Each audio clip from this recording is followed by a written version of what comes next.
So last Friday, my friends and I were having our usual game night at Dave's apartment, which is basically like a museum dedicated to snacks and board games, with a faint aroma of Doritos permanently embedded in the couch. Everything was going as expected: Monopoly arguments, someone knocking over a Jenga tower, and Dave's cat plotting world domination from the armchair. That's when my friend Mark, who once bragged about beating a 5-year-old at chess, announced with the confidence of a game show host, "I can beat any of you at chess, blindfolded." Naturally, we were intrigued, and by intrigued I mean we immediately started taking bets on how long it would take before Mark checkmated himself.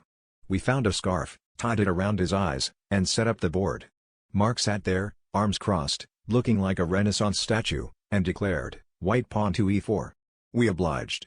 5 minutes in, he seemed to be doing okay, occasionally muttering things like Queen's Gambit. Or is it Bishop's Omelette? Which we ignored, thinking it was just his process. But around the 10-minute mark, Mark started asking odd questions. Is my knight the one shaped like a horse or a llama? He'd occasionally reach for his water glass and knock over a rook instead.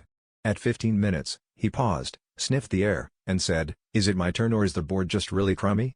That's when we realized he'd been absent-mindedly replacing the chess pieces with Ritz crackers every time he made a move.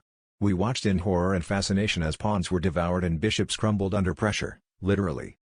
By the 20-minute mark, Mark triumphantly announced, "Connect 4," and dropped a cracker into his glass of milk.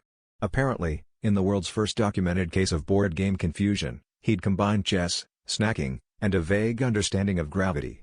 And that's the story of how Mark lost at chess, won at Connect 4, and invented the only checkmate you can eat, rookies and cookies included.